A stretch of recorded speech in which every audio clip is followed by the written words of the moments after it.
ওই হযরতে ওয়াইসাল কারনী আমার মায়ার নবী মুহাম্মদুর রাসূলুল্লাহর কাছে চিঠি পাঠায়, ডাক দিয়া বলতেছি, পয়গম্বর আমি ওয়াইসের মনে চাই আপনাকে দেখব, আপনাকে দেখে আমি সাহাবীর মর্যাদা পাইব। কিন্তু পয়গম্বর আমার মায়ের খেদমত করাটা অত্যন্ত জরুরি বিষয়। আমার মায়ের খেদমত করার কারণে আমি কিন্তু আপনার দরবারে যাইতে পারছি না। ও পয়গম্বর, কিন্তু আমার মনে চায় আপনার দরবারে যাব, আপনার নবীর চেহারাটা আমি ওয়াইস একটু দেখব। হযরতে ওয়াইসাল করনি মায়ের খেদমতের জন্য পয়গম্বরের কাছে আসতে পারছিলেন না। মায়ার নবীর কাছে যখন চিঠিটা পৌঁছে গেল, পয়গম্বর চিঠির আরেক পাশের মধ্যে লিখে দিলেন, ওয়াইসাল করনি আমাকে দেখে তোমার সাহাবীর মর্যাদা পাইতে হবে না, তুমি তোমার মায়ের খেদমত করো, আল্লাহ পাক রব্বুল আলামিন এটাই তোমার দাম বাড়ায়া দিয়ে দিবে। এ মুসলমান ইমানদার আল্লাহর গোলাম ও নবীর উম্মতের দল, দেখেন পয়গম্বর মা বাবার খেদমতের জন্য কি পরিমাণ তাকিদ দিয়েছেন। এ নবীর উম্মত, আল্লাহর পয়গম্বর হযরত ওমর কি ডাক দিয়া বলে, ওমর, এ ওমর, তোমার খেলাফতের জামানায় একজন সাহাবী তিনি এরকম ভাবে চলে আসবেন যার নাম হলো ওয়াইসাল করনি। এ ওমর, তুমি যদি ওই ওয়াইসাল করনিকে পাও তাহলে তুমি ওয়াইসাল করনির মাধ্যমে আল্লাহর কাছে দোয়া করে নিও। হযরত ওমর রাদিয়াল্লাহু তাআলা আনহু ডাক দিয়া বলতেছে, ইয়া রাসূলুল্লাহ, ওয়াইসাল করনির এত মর্যাদা কেন? মায়ার নবী ডাক দিয়া বলতেছে, ওমর, ওয়াইসাল করনি আমি পয়গম্বরের কাছে আসতে চাইছিল, আমি নবী তারে নিষেধ করেছি আর বলছি তুই তোর মায়ের খেদমত কর, আল্লাহ তাআলা তোর সম্মান বাড়ায়া দিয়ে দিবি।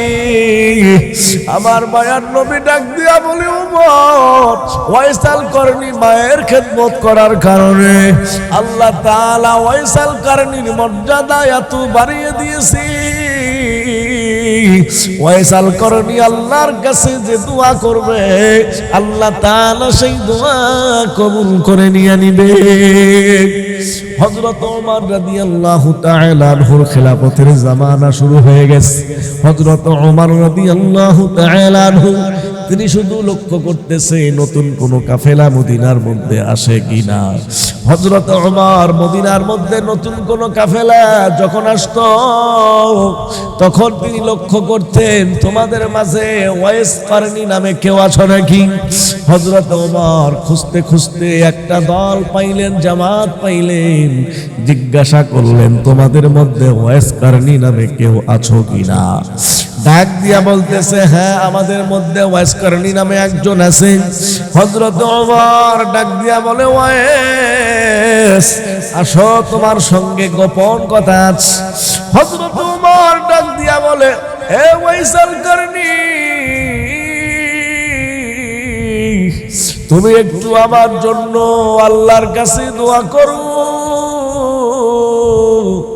ওয়াইসাল করনি ডাক দিয়া বলতেছে, আমিরুল মুমিনিন খলিফাতুল মুসলিমিন, আপনি হলেন আমার মায়ার নবী মুহাম্মদুর রাসূলুল্লাহর সাহাবী একজন সাথী, সব সময় আমার মায়ার নবীর পাশের মধ্যে আপনি ঘোরাফেরা করছেন,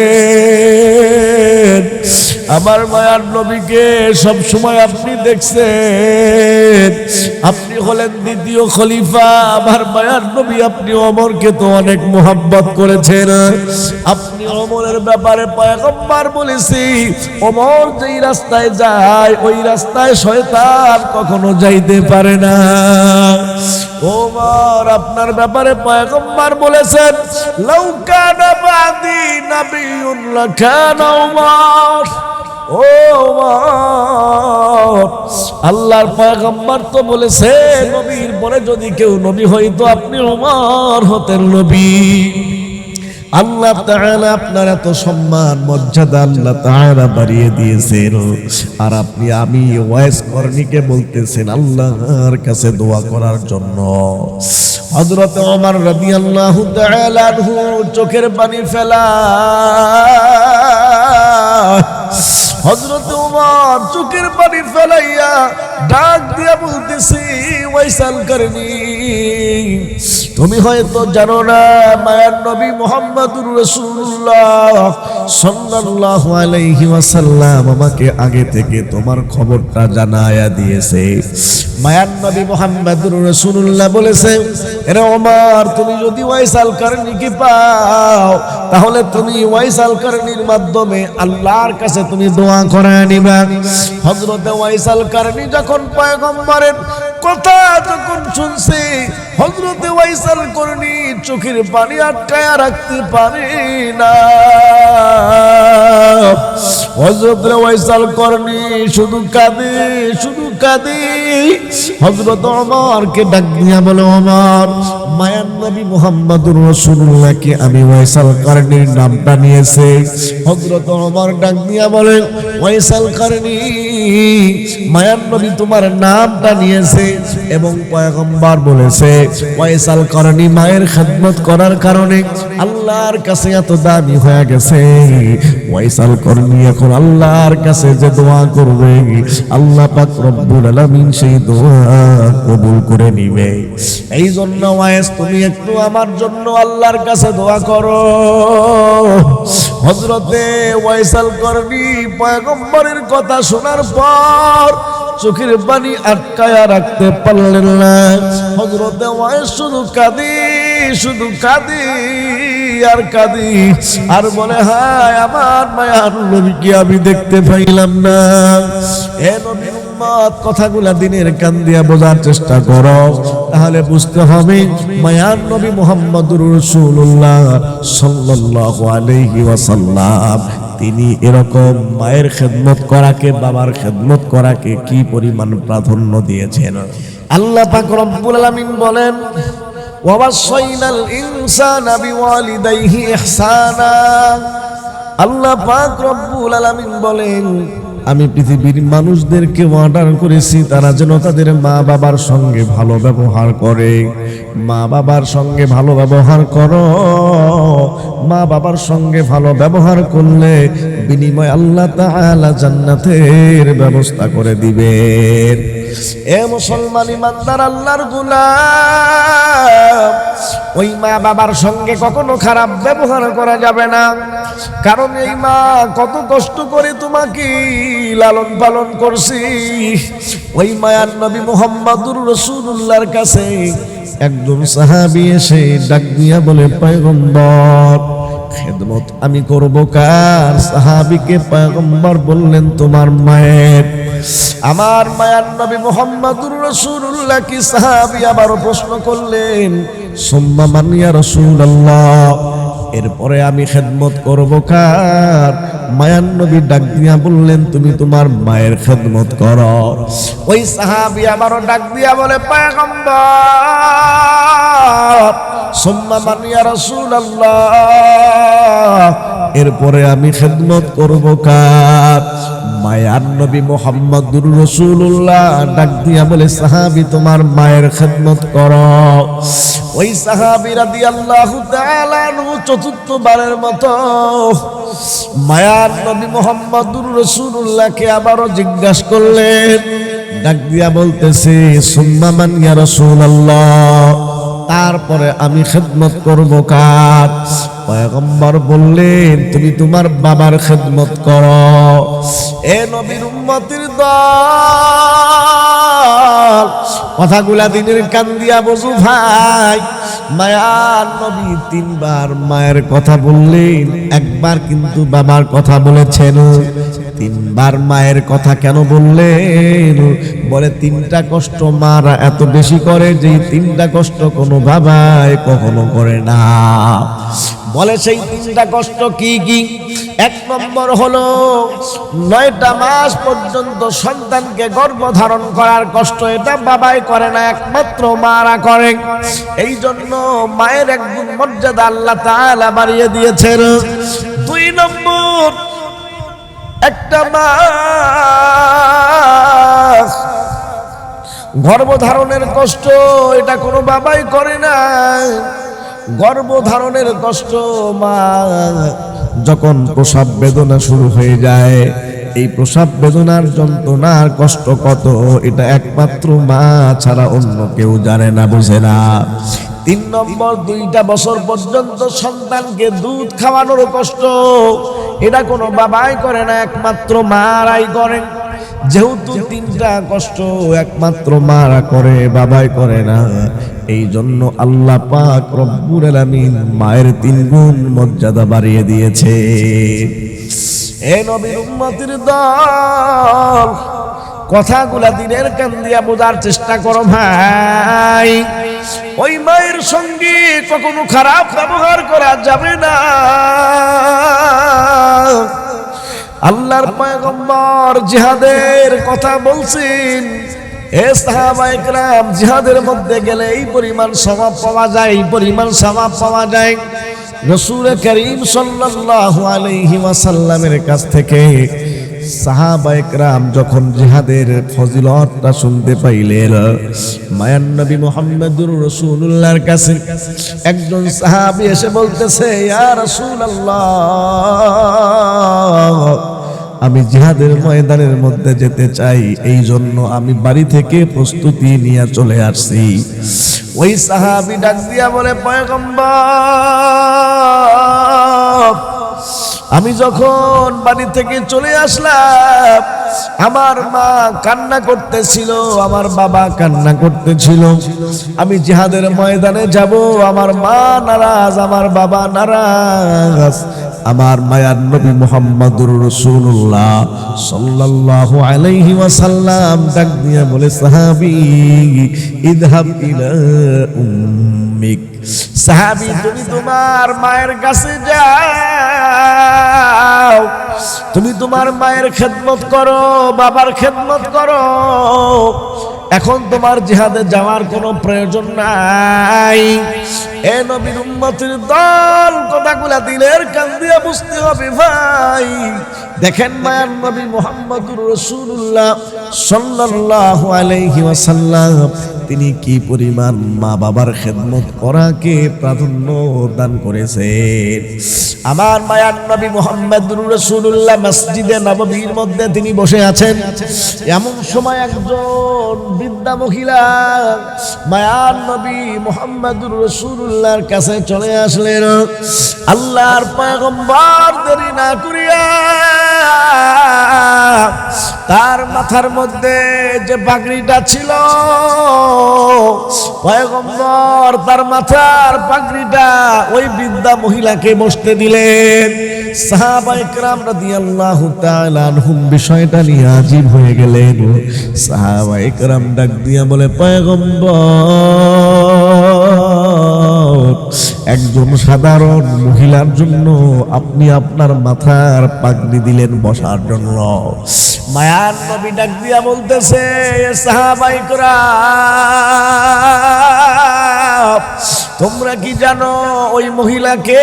বলে, না ইয়া রাসূলুল্লাহ। আল্লাহর পয়গম্বর ডাক দিয়া বলতেছি, ও সাহাবায়ে কেরামের দল,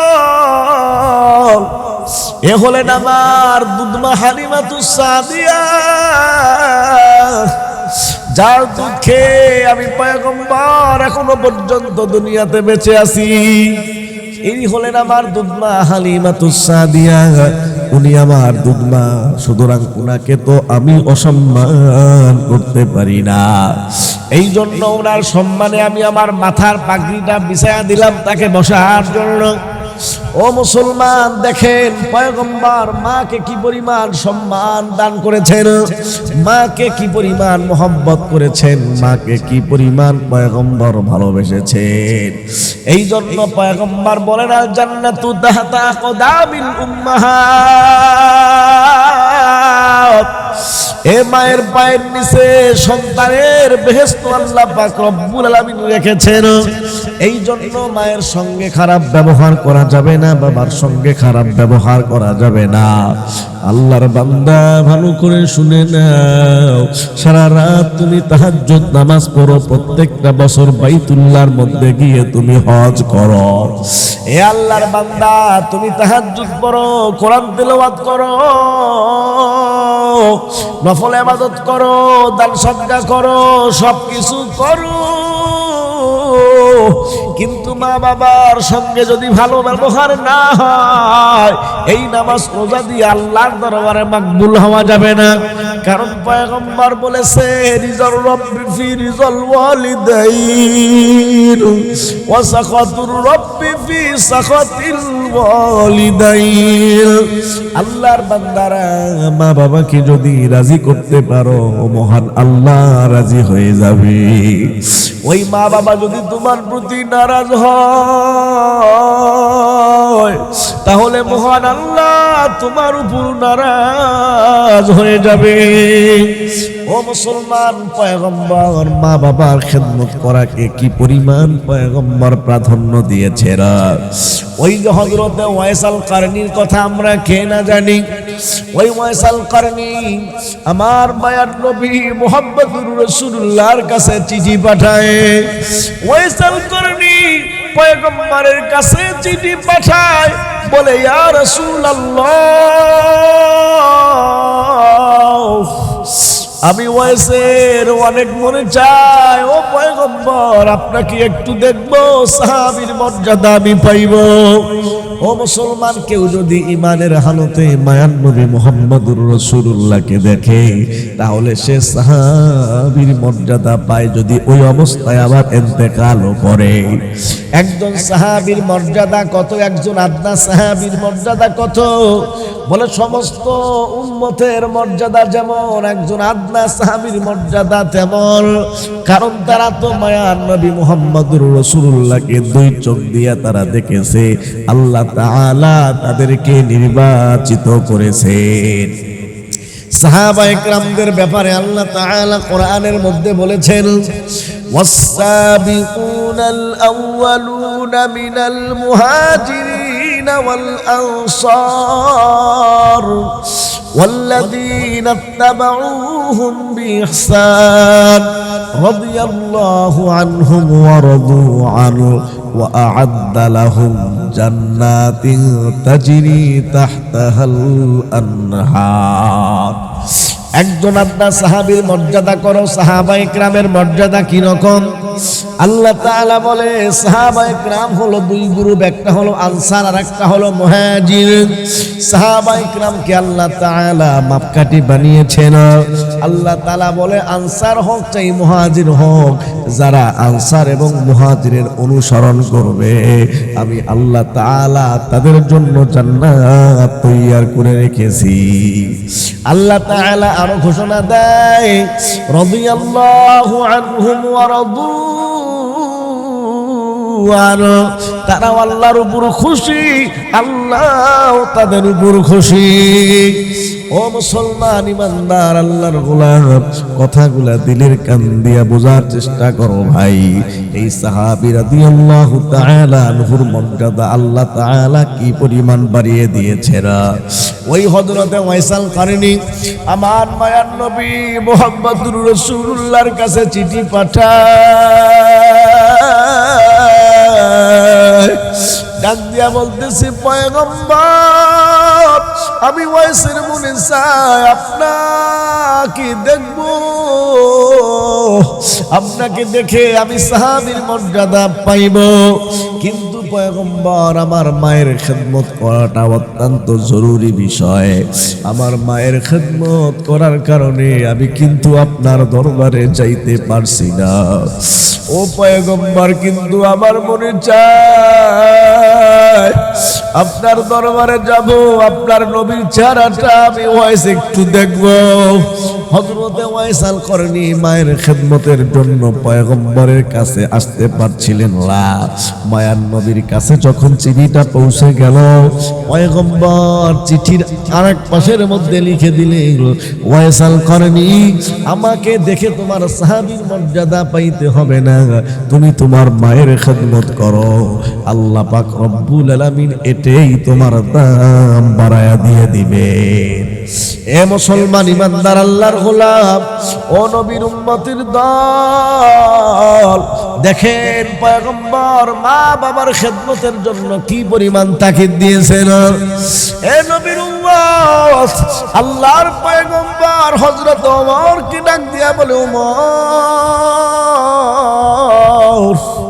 এ ওমর, তোমার খেলাফতের জামানায় একজন সাহাবী তিনি এরকম ভাবে চলে আসবেন যার নাম হলো ওয়াইস আল করনি।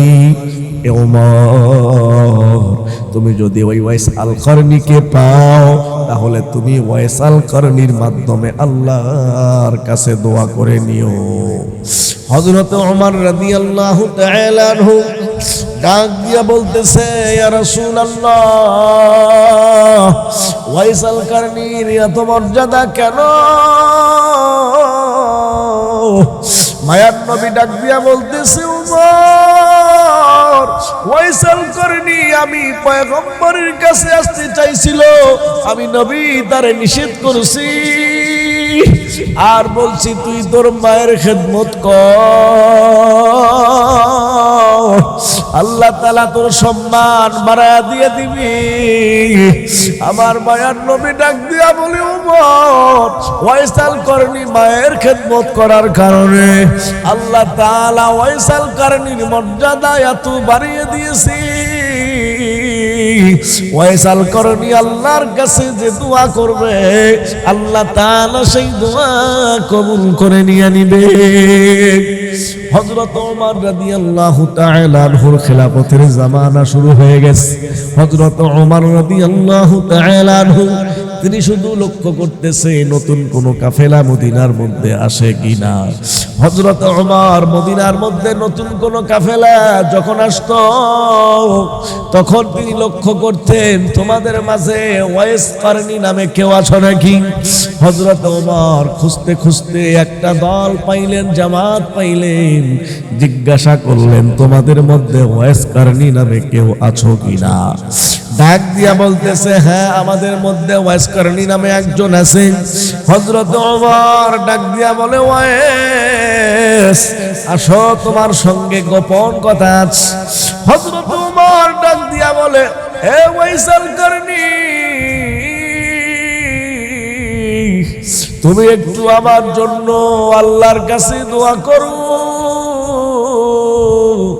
ওয়াইস আল করনি ডাক দিয়া বলতেছে, আমিরুল মুমিনিন খলিফাতুল মুসলিমিন, আপনি হলেন আমার মায়ার নবী মুহাম্মদুর রাসূলুল্লাহর সাহাবী একজন সাথী, সব সময় আমার মায়ার নবীর পাশের মধ্যে আপনি ঘোরাফেরা করছেন, আমার মায়ার নবীকে সব সময় আপনি দেখছেন, আপনি হলেন দ্বিতীয় খলিফা আমার মায়ার নবী, আপনি ওমরকে তো অনেক মোহাব্বত করেছেন, আপনি ওমরের ব্যাপারে পয়গম্বর বলেছি ওমর যেই রাস্তায় যায় ওই রাস্তায় শয়তান কখনো যাইতে পারে না।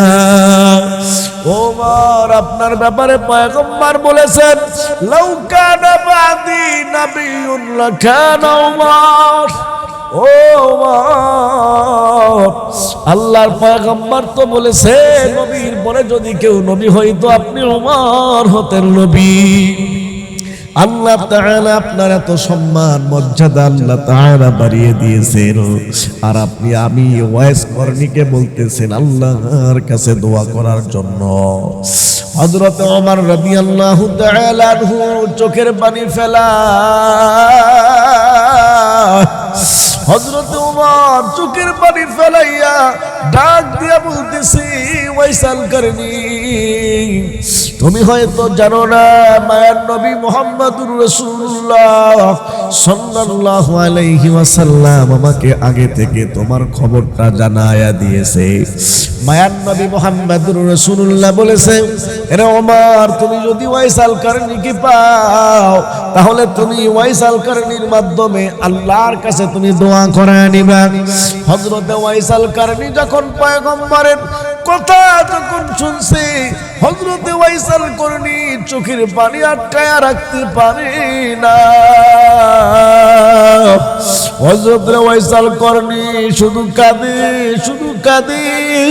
হযরত ওমরকে ডাক দিয়া বলে, ওমর, মায়ার নবী মুহাম্মদুর রাসূলুল্লাহকে আমি ওয়াইস আল কারনীর নামটা নিয়েছে।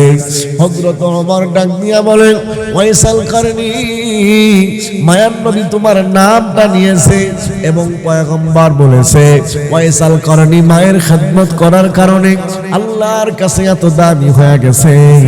ওয়াইস আল কারনী এখন আল্লাহর কাছে যে দোয়া করবে, আল্লাহ পাক রব্বুল আলামিন সেই দোয়া কবুল করে নিবে।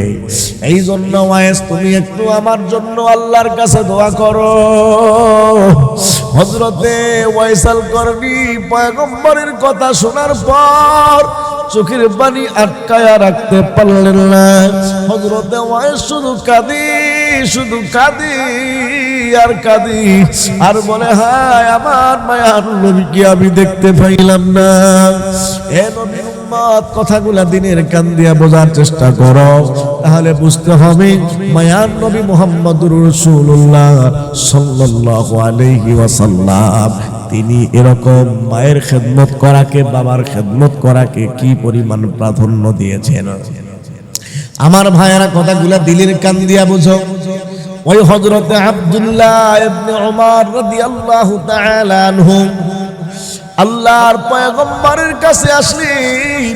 আসার পরে ডাক দিয়া বলে, পয়গম্বর, আমার বাবা ওমর আমার স্ত্রীকে তালাক দেওয়ার কথা বলেছে। ইয়া রাসূলুল্লাহ, আমি কি আমার স্ত্রীকে এখন তালাক দিব নাকি রেখে দিব? আমার মায়ার নবী ডাক দিয়া বলে, আব্দুল্লাহ, তোমার বাবা ওমর যদি কথাটা বলে থাকে তাহলে তুমি তোমার বিবিকে তালাকটা দিয়ে দাও। কারণ ওমর তো সাধারণ কোনো ব্যক্তি নয়। এ মুসলমান, হযরত ওমর এমন একজন ব্যক্তি যে সব সময় নেকি কেমনে অর্জন করা যায় সব সময় তিনি ব্যস্ত থাকতেন। হযরত ওমর রাদিয়াল্লাহু তাআলা আনহু তিনি খলিফাতুল মুসলিমিন, আমিরুল মুমিনিন। রাস্তা দিয়ে হযরত ওমর রাদিয়াল্লাহু তাআলা আনহু চলতেছে। হযরত ওমর রাস্তা দিয়ে চলতেছে, হঠাৎ করে হযরত ওমরের কানের মধ্যে আওয়াজ চলে আসলো। একজন আল্লাহর বান্দি গুনগুন গুনগুন করে গান গাইতেছে। হযরত ওমর আজীব হয়ে গেলেন।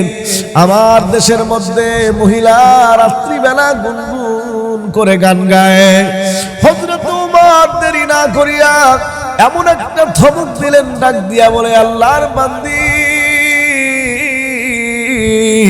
তুমি কি জানো না মহিলা মানুষের গলার আওয়াজ এটাও হলো পর্দা? তুমি কি জন্য রাত্রিবেলা গুনগুন করে শব্দ করে গান গাইতেছ? আল্লাহর বান্দি যখন ওমরের আওয়াজ শুনেছে সঙ্গে সঙ্গে গানের আওয়াজ তিনি বন্ধ করেছেন। ওই আল্লাহর বান্দি জানে না, কিন্তু ওমর তিনি এটাকে রাগ হয়েছেন, কথা বলেছেন। হযরত ওমর যখন সামনের দিকে যায়, হঠাৎ করে হযরত ওমরের মাথার মধ্যে চলে আসলো আল্লাহর বান্দি কি জন্য গান গাইতেছিল, কারণটা কি, তার সমস্যাটা কি, কোন কারণে তিনি গান গাইতেছিলেন, ব্যাপারটা তো আসলে আমার জানা দরকার।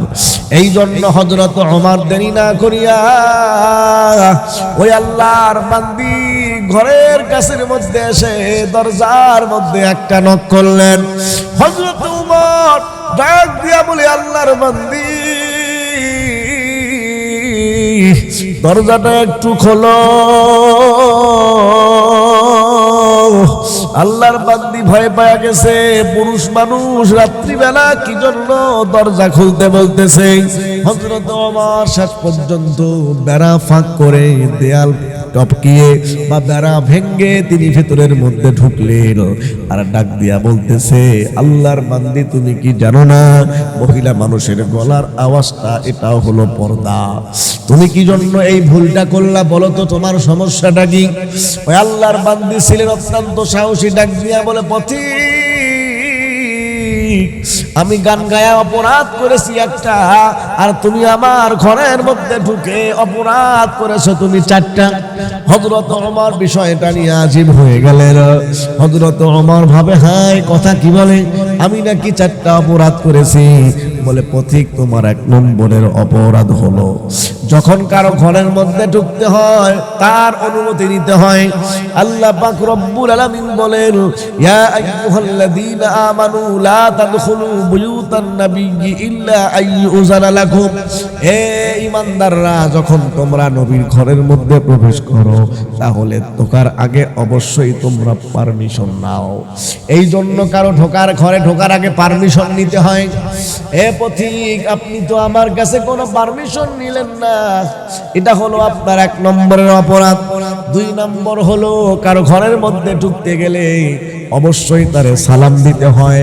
পথিক তুমি তো আমারে সালামও দাও নাই। 3 নম্বরের অপরাধ, আমি একজন মহিলা মানুষ,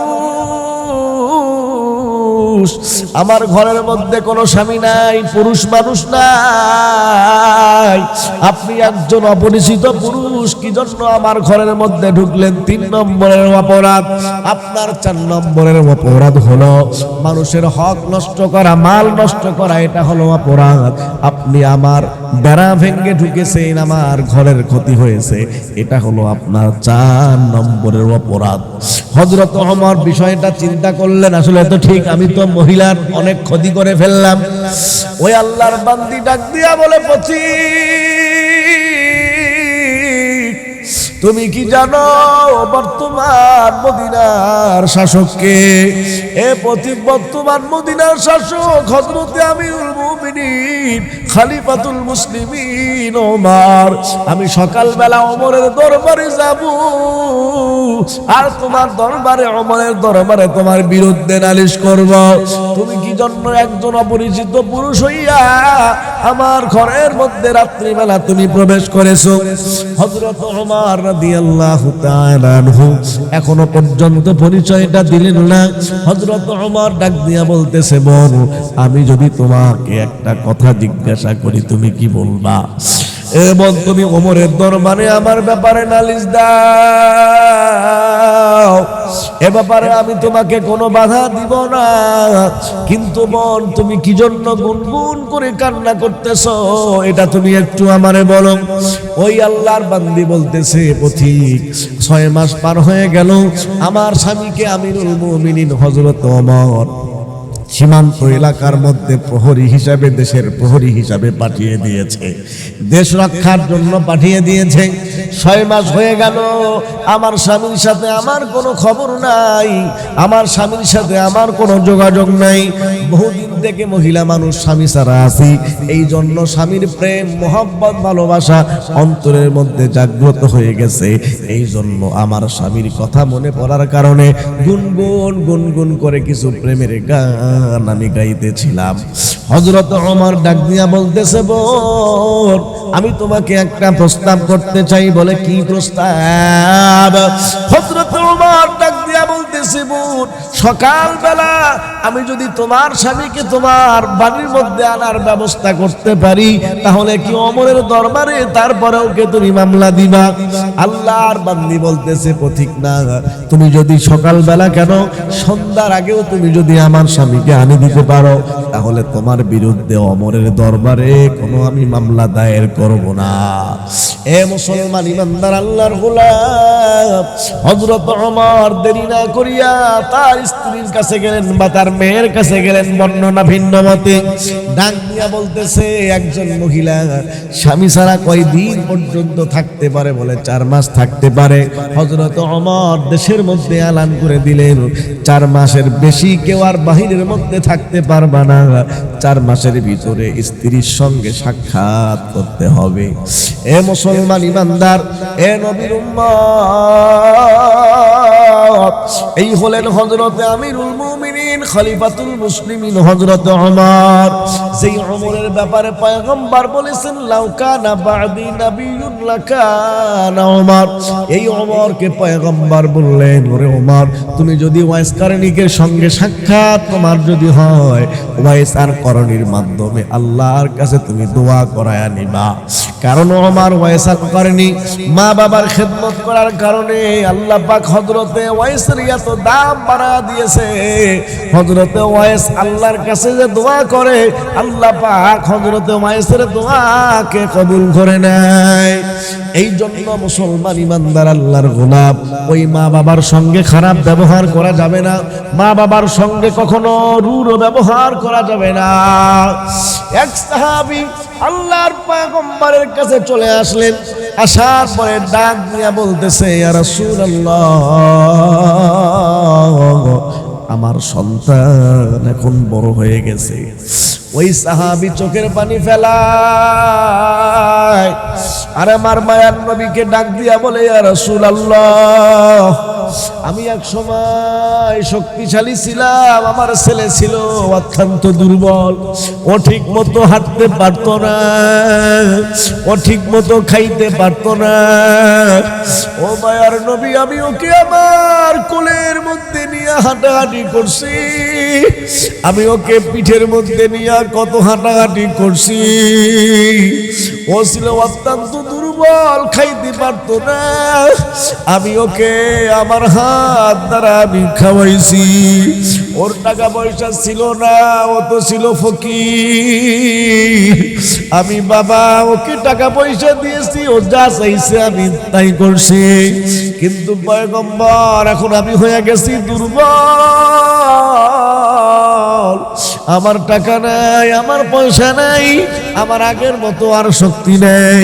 এখন আমার সন্তান আমাকে ঠিক মতো দেখতে পারে না, এখন আমার খোঁজ খবর ঠিক মতো নেয় না, আমি টাকা পয়সা চাইলে ঠিক মতো আমাকে দেয় না। আল্লাহর পয়গম্বর ওই সাহাবী সন্তানকে ডাকলেন, ডাক দিয়া বলতেছে, বাবা, তুমি কি তোমার বাবার সঙ্গে এমন আচরণ করো? ওই সাহাবীর সন্তানকে পয়গম্বর বললেন, আল মালু লি আবিকা, তোমার যে পরিমাণ সম্পদ অর্জন করেছো সবগুলা হলো তোমার বাবার। তোমার বাবা যেখানে ইচ্ছা সেখানে সে খরচ করতে পারবে, কোনো বাধা দিতে পারবে না, তুমি তোমার বাবাকে কোনো কিছুই বলতে পারবে না। আল মালু লি আবিকা। এই জন্য আল্লাহর অনেক বান্দা আছে ঢাকার মধ্যে কত সুন্দর এসির মধ্যে থাকি, মা বাবা গ্রামের মধ্যে কত কষ্ট করে থাকে, ঢাকার মধ্যে কত সুন্দর খাবার খায়, আর মা বাবা গ্রামের মধ্যে কত কষ্ট করে চলে, আল্লাহর বান্দা কোনো খবরও নেয় না। এই জন্য মুসলমান এটা কখনোই করা যাবে না। মা বাবার সঙ্গে ভালো ব্যবহার করতে হবে, মা বাবার যা প্রয়োজন তা দিতে হবে। যদি কেউ মা বাবার সঙ্গে ভালো ব্যবহার করে, পয়গম্বরে আরবি বলে, মা বাবার সঙ্গে ভালো ব্যবহার যদি করতে পারো, আল্লাহ পাক রব্বুল আলামিন ওই সন্তানের উপর রাজি আর খুশি হয়ে যাবে। এই জন্য মা বাবার সঙ্গে খারাপ ব্যবহার করব না। আল্লাহর কাছে দোয়া করেছি, আল্লাহ, যাদের মা বাবা দুনিয়ার মধ্যে আছে, মা বাবার সঙ্গে ভালো ব্যবহারের আল্লাহ তৌফিক দাও। আর যাদের মা বাবা দুনিয়ায় নাই, আল্লাহ ওই সমস্ত মা বাবার জন্য আমরা সবাই দোয়া করব, রব্বির হামহুমা কামা রব্বায়ানি সগীরা। আল্লাহর কাছে মা বাবার জন্য দোয়া করব, রব্বির হামহুমা কামা রব্বায়ানি সগীরা।